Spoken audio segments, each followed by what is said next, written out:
Today we're going to look into communication during the Middle Ages.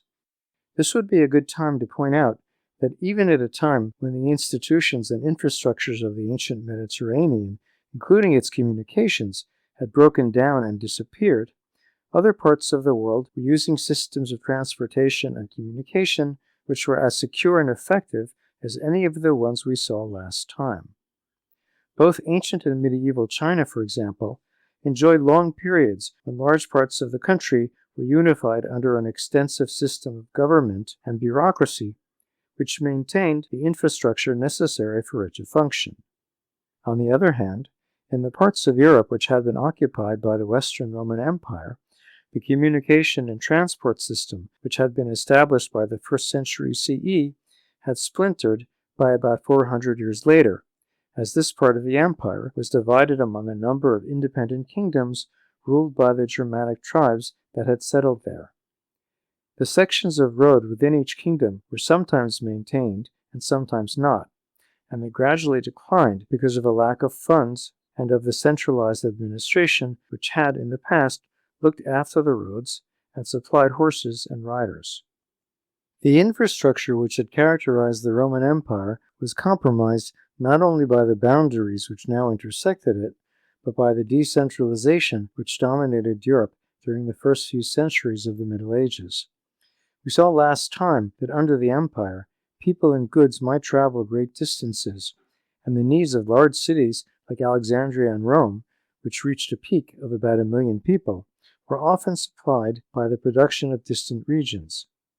But as this infrastructure collapsed, cities shrank in size, and people everywhere began to depend much more on local production. Under the arrangement now known as serfdom, self-sufficient estates developed, which were farmed by people who were prohibited by law from leaving their lord's estate in order to seek better working conditions. These changes made accurate information about distant places much harder to obtain. Starting around the year 800, the Frankish king Charlemagne and his descendants established a new group of kingdoms in what would become France, Germany, and northern Italy. Because he wanted to maintain judicial and administrative control over this large area, Charlemagne began the practice of sending out representatives, called missi dominici, or envoys of the Lord, to the towns of his domain, who would settle legal disputes, check up on the dukes and counts who were in charge there, and bring copies of any of the laws and regulations which the king might have issued. To that end, they were sent out 4 times a year for a full month each time. At first, these officials were sent to towns they were not originally from, to reduce the likelihood that they would use their power to help their own family and friends. But as time went on, they became indistinguishable from the local nobility and ceased to be used at all. The eastern half of the Roman Empire, which later became known as the Byzantine Empire, was unlike the western half in that it continued to be ruled by a centralized court and a hierarchy of both secular and religious officials. One of these, called the agens in rebus, or active in matters, carried out a number of different tasks, including carrying messages from the imperial court to the towns of the provinces, maintaining the roads and stations which were part of the government communications system, delivering copies of new edicts and regulations, supervising the actions of local officials, and reporting back on anything considered suspicious. Around the year 800, the supervision of roads was taken over by one of the most senior Byzantine officials. As the Middle Ages wore on, much of the infrastructure of communication in Western Europe was left to the Catholic Church. This made sense because ever since ancient times, the Church had been built around the metropolitan centers of the Roman Empire, and it created a hierarchy, which in Greek means sacred rule, in which the papacy in Rome oversaw the archbishops who were in charge of entire territories, the bishops who controlled the cities into which those territories were divided, and the priests who looked after the churches within each town and village. Frequent communication was needed to relay orders and rules between the urban centers and their peripheries, and the Pope sent delegates to the various Catholic states of Europe and to the nations and empires that lay beyond it. For example, toward the end of the year 1095, Pope Urban II called for the Christians of Europe to form armies and forced the Muslim occupiers of the Holy Land to abandon it. He did this first by giving a speech before a large crowd at a gathering of French religious leaders. Those leaders then returned home to their communities and repeated what the Pope had said. Then, over the following year or so, the Pope wrote several letters spelling out his instructions, which were copied and read out loud in many churches. The result was that the many contingents that headed for the Middle East late in the summer of 1096 included people not only from France, but from Spain, Germany, southern Italy, and Scandinavia. The Church's networks could also be used to communicate the wishes of the secular governments of European states, which in the later Middle Ages were often becoming larger, more powerful, and more bureaucratic. New laws and regulations were read out at a particular point in the Sunday service. For example, the 1297 revision of the English Magna Carta specified that the same charter shall be sent under our seal to cathedral churches throughout our realm, and there remain, and shall be read before the people twice in the year. The church building itself also aided in communicating news. Its bell could be used not only to get people to come to Mass on time, but to alert them in the event of natural disasters, fires, or impending enemy attacks. And announcements could be nailed to the church door, as the German reformer Martin Luther did in 1517, when he posted in public his critique of the Catholic Church. When timekeeping mechanisms were developed in the later Middle Ages, they were first used to power church bells so that the set times of public prayer could be announced. And eventually, the same technologies were applied to the first public clocks. Another religious network used in Catholic Europe was the system of monasteries established by several different orders of monks, like the Benedictines, over the course of the Middle Ages. These were self-sufficient communities that often sent people and correspondence between their houses in different places, and even different countries. The Benedictines, for example, had monasteries in Italy, Germany, and the British Isles. They also had scriptoria, or writing rooms, where manuscripts which were worn or were borrowed from other monasteries could be copied over. These books, which were written in ink on parchment, included both Christian texts and the genres of ancient literature such as poetry, moralistic essays, and satire that continued to be popular during the Middle Ages, even though their origins were pre-Christian. The scriptoria might also produce copies of current secular documents like the Magna Carta, and copy them into collections of such documents, which were called cartularies. The monasteries of Europe were also centers of learning, whose collections of texts were studied and taught. They also provided basic reading skills to boys who were studying to be priests or monks. Of particular importance in this process were a series of monasteries founded across Western Europe by Irish monks, whose practice of Christianity was centered around monastic communities. These communities preserved ancient works of philosophy, poetry, and history, and they produced new works of Christian thought. They also developed their own styles of artwork and book illustration, now called insular because they originated in the British Isles. Another sort of educational institution were the schools attached to many cathedrals, which taught the sons of the nobility in preparation for the priesthood. Older boys learned the traditional 7 liberal arts, which included literature, rhetoric, and music. The literature was in Latin, the only language most people ever learned to read, though by the later Middle Ages, both writing and reading in local languages like French and Italian began to develop. By the 13th century, some of the cathedral schools had become the first European universities, where subjects like law, medicine, and accounting were taught. But despite the efforts of these educational institutions, the overall literacy rates of medieval Europe seem to have reached a peak of around 10 to 15% in the 14th and 15th centuries. Around the same rates of literacy we find in Europe were also found in medieval China, though the ability to read was more widely distributed across social strata than it was in Europe at the time. The aristocracy of the Sung dynasty, which ruled during the 11th through 13th centuries, were adherents of the philosophy of Confucius, which emphasized the importance of education and the idea that men of any social class were capable of learning. This dynasty also greatly expanded the traditional system of government examinations and the schools which helped students prepare for them, which made it easier for lower-ranking people in the country's rural provinces to achieve a prestigious career path. The Confucian course of study required the reading of a set of standard classic books, which the development of printing and paper-making made more readily available. The roads of medieval Europe were frequented not only by the messengers of the church and the government, but by merchants who transported their goods by both land and sea. These goods, which included both luxury items like silk and spices, and basic commodities like lumber and wool, were sent across Europe from as far away as India and East Asia.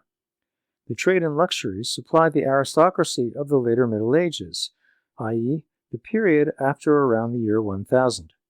This aristocracy, which included independent landowning nobles and officials of the royal court, had its own means of communication in the form of heralds and diplomats who traveled among the aristocrats of their own countries and visited the rulers of foreign ones.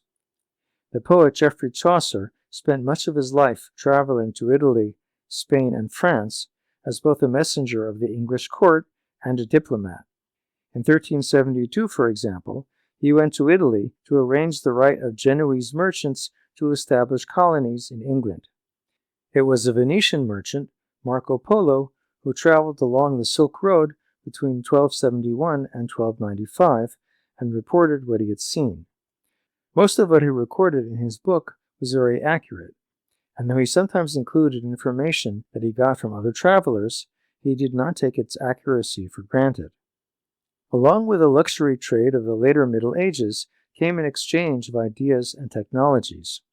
One of the most influential intellectual movements of the later Middle Ages was the reintroduction to Europe of several of the works of Aristotle, which had been lost after the fall of the Roman Empire, but were now translated into Latin from the Arabic in which they had been preserved by the Muslim scholars of the Abbasid Caliphate. Among the inventions which came from China were the compass, gunpowder, and of course the production of paper, which, along with the printing press, which was invented in Germany in the 15th century, quickly brought about a revolution in the availability of information. The distant journeys of merchants like Marco Polo were, however, unusual among medieval Europeans. With the exception of the Crusades of the 11th through the 13th centuries, during which up to 500,000 Europeans reached the eastern Mediterranean, most people never ventured far from the region where they were born, and what they knew of foreign lands came from fantastic stories. Such stories could be passed along at gathering places like market towns or annual fairs, which brought people together from greater distances than they normally traveled. But there were also some very popular travel books written during the later Middle Ages, which were more interested in entertaining and fascinating the reader than with relaying accurate information about foreign lands. The most famous of these books, which was written in the mid-14th century, was supposedly the account of the travels of a nobleman named Sir John Mandeville, though it was actually an imaginative retelling of a few genuine travelogues from earlier decades, to which it added details taken from popular fictions of the period. One of these fictions was an account of the kingdom of Prester John, the supposedly Christian ruler of a kingdom somewhere in Central Asia, the territory then occupied by the pagan and Muslim Mongols. This was already a familiar story by the time the Mandeville book was written. In the middle of the 12th century, a letter was circulating throughout Europe which described this fabulous kingdom where Christians lived in wealth and safety. This account, and others from the Middle Ages, drew many of their details from fictional sources like the Arabic stories of Sinbad the Sailor, and they described amazing creatures like giant roosters and pigs, and magic stones which could light up the night or turn daylight to darkness. The Letter of Prester John, the Mandeville book, and other fictionalized travel accounts became very popular and were translated into many European and even Semitic languages. and despite their content, they were often accepted as realistic descriptions and were used by mariners like Christopher Columbus. They eventually found their way into print, where they remained important sources of information until increasing contacts with Asia and Africa brought about the spread of more reliable accounts. Another source of imaginative stories were the roving minstrels who performed in European courts and at public events like fairs. The stories they told often had a historical setting, like the court of King Arthur, the Trojan War, or the fictionalized exploits of rulers like Alexander the Great and Julius Caesar. Some of these stories had relatively recent settings, like the Song of Roland, which was set in the court of the medieval emperor Charlemagne. But they were full of the same kinds of fantastic elements found in the accounts of foreign lands, and they tended to reflect the culture and the values of the times in which they were composed rather than those in which they were set. Like the travel accounts, these stories were eventually printed in books, like the Morte d'Auteur of Sir Thomas Malory. There were, on the other hand, performers like the Bards of Scotland and Wales and the griots of West Africa, who recounted the deeds of their noble patrons in terms that were dramatic and flattering, but were based on historical events rather than imaginative fictions. The international network used by medieval Europeans was made possible by the fact that an elaborate system of communication and transport already existed in the Muslim world. Beginning with the Umayyad Caliphate, which emerged in the 7th century CE and was based in the city of Damascus in Syria, the Arab conquests in the Middle East, which had till then been a part of the Byzantine Empire, were linked together by a system based on the same roads which had been used by the Byzantines. This system, known as the Barid, was run by a government official and reserved for government use, either the delivery of messages and documents or the transport of officials. The use of papyrus, which had been central to the bureaucracy of ancient Egypt, made possible a large volume of correspondence dealing with subjects like taxes and state budgets, military orders, and resolving the complaints of citizens. The system was also used to relay current information during battles, or to report on any local officials who were suspected of rebellion or incompetence. The Barid consisted at its height of 930 stations, set about 10 miles apart. After the Umayyad Caliphate gave way to the Abbasid, and the center of power moved from Damascus eastward to Baghdad, the system expanded with it as far as Iran. During this same period, and especially under the Abbasid Caliphate, private merchants were carrying out trade by both land and sea between the Muslim world and South and East Asia. The main routes of this trade were the Silk Road, the Persian Gulf, and the Indian Ocean. On land, people often traveled together to protect themselves and their cargo, which tended to consist of luxury items which would make the trip worthwhile. These groups were called in Persian caravan, the source of the modern word caravan, and a network of stopping places called caravanserais sprang up about a day's travel from one another to house the travelers and their animals and to store their goods and equipment. These stations were located by the roadside in open country, but there were also caravanserais inside cities where merchants could stay while they sold their goods. A Muslim traveler of the 14th century named Ibn Battuta, who wrote a popular book about his journeys, describes as follows a caravanserai in China. China is the safest and best country for the traveler. A man travels for 9 months alone with great wealth and has nothing to fear. What is responsible for this is that in every great post station in their country is an inn which has a director living there with a company of cavalry and foot soldiers. After sunset or nightfall, the director comes to the inn with his secretary and writes down the names of all the travelers who will pass the night there, seals it, and locks the door of the inn. The sea routes used by the merchants of the Middle East and the Far East were dominated by Arab and Persian sailors, whose voyages were financed by partnerships of shipowners and merchants. This trade brought the Muslim world into frequent contact with the societies of India, East Africa, China, and Southeast Asia, and colonies of merchants developed in many of these places, which provided travelers with contacts and trade partners. We should remember that in the Middle Ages, as in the ancient world, trade expeditions were carried out without any certain knowledge of which goods might be sold at the ports of destination and who might want to buy them. So intermediaries were an important part of the process. But despite these contacts, most of the inhabitants of the Muslim world remained isolated from their counterparts in the East. And it was around this time that we first find the tales of fictional sailors like Sinbad, who encounters all sorts of amazing places and creatures like giant snakes, man-eating monsters, and the giant bird called the Roc.